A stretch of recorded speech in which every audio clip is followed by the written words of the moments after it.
ఒకసారి నెక్స్ట్ చూడండి next season అనేది మనం చూస్తే నైరుతి ఋతుపవన కాలం. అసలు ఒక్కసారి ఋతుపవనాలు అంటే ఏంటో ఒకసారి మనం డిస్కస్ చేద్దాం.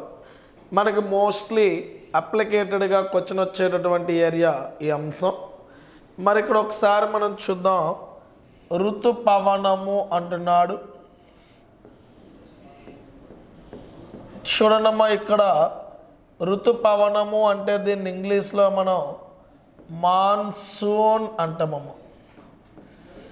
మరి మాన్సూన్ అనేటటువంటి ఈ ఆంగ్ల పదం మనకి నెంబర్ ఆఫ్ టైమ్స్ డైరెక్ట్గా అడిగినటువంటి క్వశ్చన్ ఏ భాషా పదం నుంచి మనకు వచ్చింది అంటాడు. చూడమ్మ, మాన్సూన్ అనేటటువంటి ఆంగ్ల పదం అరబిక్ భాషలో మౌసం అనేటటువంటి పదం నుంచి వచ్చిందని చెప్పాలి. చూసుకోండి చాలా క్లారిటీగా. మౌసం అనే అరబిక్ భాషా పదం నుంచే మాన్సూన్ అనేటటువంటి ఆంగ్ల పదం అనేది మనకి డెరైవ్ చేయడం జరిగింది. మరి మౌసం అనేటటువంటి పదానికి అర్థం ఏమిటి అంటే, మౌసం అనే పదానికి అర్థం ఋతువు అనేటటువంటి అర్థాన్ని ఇస్తుందమ్మా. సీజన్ అనేటటువంటి అర్థం మనకు వస్తుందని చెప్పాలి. మరి ఇంతకీ ఒక పవనము అంటే ఏమిటి, ఋతుపవనము అంటే ఏమిటి, అవి ఎలా ఏర్పడుతున్నాయి, ఎక్కడ ఏర్పడుతున్నాయి అనే ఫినామినా అనేది మనం చూస్తే, మరి ముందుగా మనం పవనము అంటే ఏంటో చూద్దాం. పవనము అంటే ఒక అధిక పీడన ప్రాంతము నుంచి, ఈ డెఫినేషన్స్ జాగ్రత్తగా చూసుకోవాలమ్మా. అధిక పీడన ప్రాంతము నుంచి అల్ప పీడన ప్రాంతానికి సమాంతరముగా వీచే గాలి. సమాంతరముగా వీచేటటువంటి గాలినే మనం పవనము అంటాం. సాధారణంగా మనకు ఉష్ణోగ్రతలు ఎక్కువగా ఉండడం వలన ఒక ప్రాంతంలో ఉన్న వాయువులన్నీ భూమి ఆకర్షణని అధిగమించి పైకి ప్రయాణించడం వలన అక్కడ గాలి అనేది ఏర్పడి అల్పపీడనం అనేది ఫామ్ అవుతుంది. పైకి వెళ్ళిన గాలులు చల్లబడి మరలా భూమి ఆకర్షణ శక్తి వలన ఏదో ఒక ప్రాంతంలో కిందకి లాగబడతాయి. ఆ గాలులు కిందకి దిగే చోట గాలుల సంఖ్య పెరిగి అధిక పీడనం అనేది ఉంటుంది. సో ఈ అధిక పీడనం దగ్గర గాలులు ఎక్కువ ఉన్నాయి, అల్ప పీడనం దగ్గర ఖాళీ ప్రాంతం ఉంది. కాబట్టి ఆ అధిక పీడనం నుంచి అల్ప పీడనానికి సమాంతరంగా కదులుకుంటూ గాలులు వస్తే దానిని పవనాలు అంటారు. మరి ఈ పవన వేగాన్ని కొలిచేటటువంటి పరికరం, గాలి వేగాన్ని లేదా పవన వేగాన్ని కొలిచే పరికరం యానిమోమీటర్ అంటారమ్మా. చూసుకోండి, పవన వేగాన్ని మనకు కొలిచే పరికరం ఏది అంటే యానిమోమీటర్ అనే దాన్ని మనం తీసుకోవాలి. మరగపోతే ఋతుపవనము అంటున్నాడు. మరి ఋతుపవనము అంటే అర్థం ఏమిటి అనేది మనం చూస్తే, నిర్దిష్టమైనటువంటి కాలంలో, అంటే ఖచ్చితంగా ప్రతి సంవత్సరం కూడా ఒకే కాలాల్లో వేస్తాయి. నిర్దిష్టమైనటువంటి ప్రాంతాల మధ్య, ప్రాంతాలు కూడా నిర్దిష్టమైనటువంటి ప్రాంతాలు మాత్రమే ఉంటాయి. సో నిర్దిష్టమైనటువంటి కాలంలో నిర్దిష్టమైనటువంటి ప్రాంతాల మధ్య వీచే పవనాలనే ఋతుపవనాలు అంటారు. చూసుకున్నామా, పవనము అంటే ఒక అధిక పీడన ప్రాంతము నుంచి అల్ప పీడన ప్రాంతానికి సమాంతరంగా వీచే గాలి అన్నాం. మరి ఋతుపవనము అంటే ఒక నిర్దిష్టమైన ప్రాంతంలో నిర్దిష్టమైన కాలాల మధ్య వీచేటటువంటి పవనాలనే ఋతుపవనాలు అంటాడు. మరి ఈ ఋతుపవనాలు ఎక్కడ ఏర్పడతాయి అనేది మనం జాగ్రత్తగా పరిశీలించినట్లయితే, మన భూగోళంలో ఈ భూమధ్య రేఖకి ఇరువైపులా కేవలం 20 డిగ్రీల ఉత్తర అక్షాంశము నుండి 20 డిగ్రీల దక్షిణ అక్షాంశాల మధ్య ఏవైతే సముద్ర తీర ప్రాంతాలు ఉంటాయో ఆ సముద్ర తీర ప్రాంతాలు కలిగినటువంటి ప్రాంతాల్లోనే ఏర్పడతాయి. అంటే సింపుల్గా చెప్పాలి అంటే 20 డిగ్రీల ఉత్తర 20 డిగ్రీల దక్షిణ అక్షాంశాలు అంటే ఉష్ణమండలం. ఈ రోజున ప్రపంచంలో మనకి ప్రధానంగా 3 మండలాలు ఉన్నాయి. ఉష్ణ మండలం, సమశీతల మండలం, శీతల మండలం. మరి అన్ని దేశాలకి ఋతుపవన వ్యవస్థ ఉంటుందా అంటే ఉండదు. ఒక దేశానికి మనకి ఋతుపవనాలు రావాలి అంటే అవి ఖచ్చితంగా ఉష్ణ మండలంలో ఉండాలి. ఈ ఉష్ణ మండలంలో కూడా మనకి సముద్ర తీరాన్ని కలిగి ఉండాలి. ఏ ప్రాంతాలు అయితే ఉష్ణ మండలంలో ఉండి సముద్ర తీరాన్ని కలిగి ఉంటాయో వాళ్ళకి ఋతుపవన వ్యవస్థ అనేది మనకు ఉంటుందని చెప్పాలి. మరి ఇంతకీ ఈ ఋతుపవనాలు అనేవి ఏ విధంగా ఏర్పడుతున్నాయి, ఎట్లా ఏర్పడుతున్నాయి, ఏర్పడడానికి కారణం ఏంటి అనేది మనం చూస్తే ఆ ఋతుపవనాలని ఏర్పడే విధానాన్ని తెలియచేసినటువంటి ముఖ్యమైన సిద్ధాంతం సాంప్రదాయ సిద్ధాంతము అంటారు. ఈ సాంప్రదాయ సిద్ధాంతాన్ని మనకి ప్రతిపాదించినటువంటి వ్యక్తి ఎడ్మండ్ హేలీ అనే వ్యక్తిని మనం తీసుకుంటాం. అంటే మనకు ఋతుపవనాల ఆవిర్భావాన్ని అనేకమైన సిద్ధాంతాలు ఉన్నప్పటికీ ఎక్కువ మంది ఆమోదయోగ్యం పొందినటువంటి సిద్ధాంతం సాంప్రదాయక సిద్ధాంతము అనాలి. మరి సాంప్రదాయక సిద్ధాంతాన్ని ప్రతిపాదించిన వ్యక్తి ఎవడు అంటే ఎడ్మండ్ హేలీ అంటాం. మరి ఈ హేలీ ఏం తెలియచేస్తున్నాడు, ఎట్లా ఋతుపవనాలు ఏర్పడతాయి అంటే సాధారణంగా ఉష్ణమండలంలో ఒక భూభాగాన్ని ఆనుకొని సముద్ర భాగము అనే మనకున్నప్పుడు, సో ఎందుకంటే ఉష్ణమండలంలో సముద్ర తీర ప్రాంతాలు ఉన్నప్పుడు భూభాగము ఉంటుంది, దాని పక్కనే సముద్ర తీరం కూడా ఉంటుంది. మరి రెండింటి మీద సూర్యకిరణాలు ఒకేసారి ఒకే మాదిరిగా పడినప్పటికీ భూభాగాలని సముద్రాలని మనం పోల్చుకుంటే భూభాగాలు వేగంగా వేడెక్కుతాయి, వేగంగా చల్లబడతాయి. సముద్రాలు ఎల్లప్పుడూ ఆలస్యముగా వేడెక్కుతాయి, ఆలస్యంగా చల్లబడతాయి. ఆ విషయాన్ని మనకి చెప్పిన వ్యక్తి కూడా ఎడ్మండ్ హేలీ అనే వ్యక్తే మనకి నిరూపించాడని చెప్పొచ్చు. మరి భూభాగాలు ఎప్పుడైతే వేగంగా వేడెక్కాయో ఆ భూ ఉపరితలం మీద ఉన్న గాలి అక్కడ నుంచి వేడెక్కి ఆ ఉపరితలం మీద ఆకర్షణ శక్తిని అధిగమించి పైకి ప్రయాణిస్తాయి. దాని వలన ఈ భూభాగం మీద మనకి అల్పపీడనము అనేది ముందు ఫామ్ అవుతుంది. దాన్నే మనకి ITCZ inter tropical convergence zone అంటారమ్మా.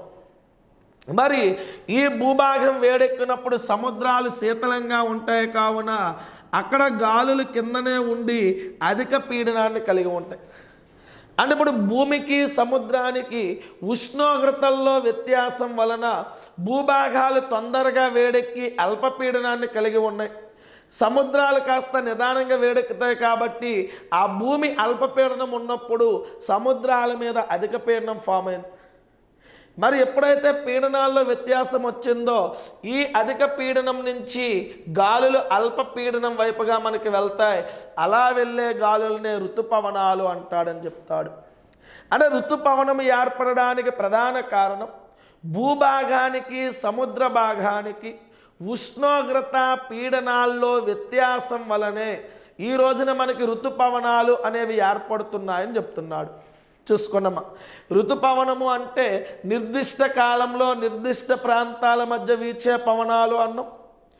ఎక్కడ వస్తున్నాయంటే ఉష్ణమండలంలో సముద్ర తీర ప్రాంతాల్లో వస్తున్నాయని చెప్తున్నాం.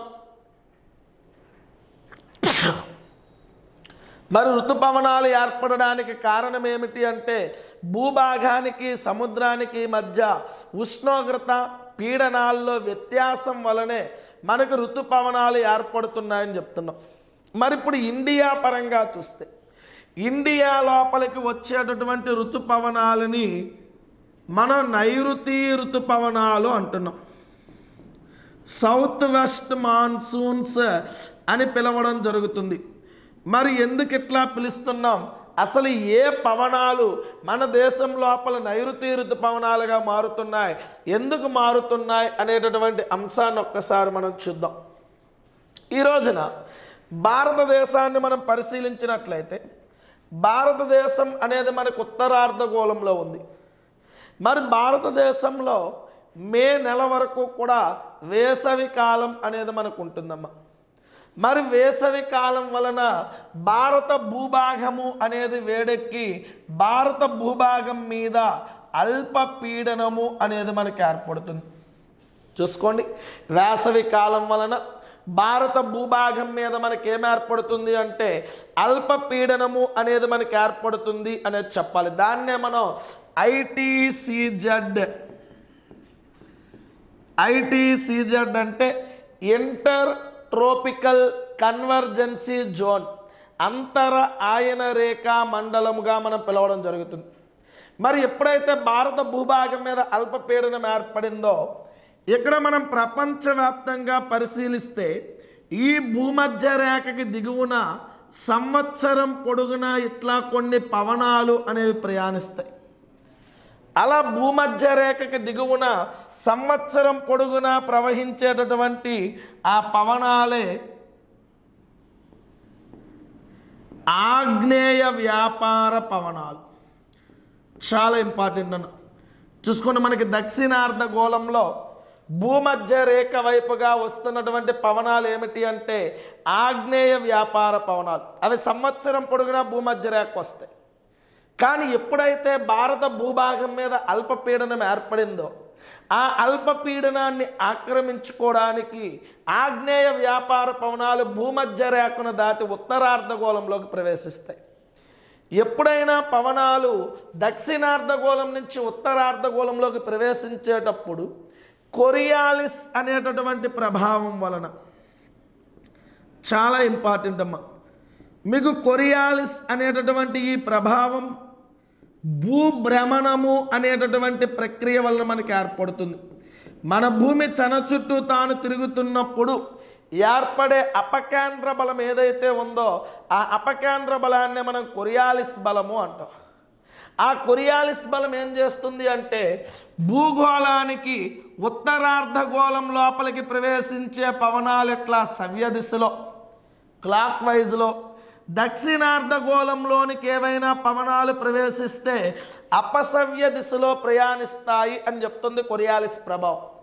అంటే ఏవైనా పవనాలు దక్షిణార్ధగోళం నుంచి ఉత్తరంలోనికి ప్రవేశిస్తే అవి తిన్నగా కాకుండా సవ్య దిశలో కొంగుతాయి. ఎందుకంటే భూమి ఇట్లా పడమర నుంచి తూర్పుగా తిరుగుతుంది కాబట్టి. సేమ్ ఉత్తరంలో నుంచి పవనాలు దక్షిణంలోకి వెళ్తే యాంటీ క్లాక్ వైజ్ అపసవ్య దిశలో వంగి ప్రయాణిస్తాయని చెప్పాలి. అంటే ఉత్తరార్ధగోళం లోపలికి వస్తే సవ్య దిశలోను, దక్షిణార్ధగోళంలోనికి పవనాలు వస్తే అపసవ్య దిశలో మనకి వంగి ప్రయాణిస్తాయని చెప్పాలి. అయితే ఇప్పుడు ఇండియాని మీరు గమనించినట్లయితే ఆగ్నేయ వ్యాపార పవనాలు సంవత్సరం పొడుగునా భూమధ్య రేఖ వైపు వస్తాయి. ఎప్పుడైతే భారత భూభాగం మీద అల్పపీడనం ఏర్పడిందో దానిని ఆక్రమించుకోవడానికి ఈ ఆగ్నేయ వ్యాపార పవనాలే భూమధ్య రేఖను దాటినప్పుడు ఈ కొరియాలిస్ అనే ప్రభావం వలన ఇలా ప్రయాణిస్తున్న ఈ పవనాలు సవ్య దిశలో వంపు తిరిగి ఇండియా వైపుగా వస్తాయి.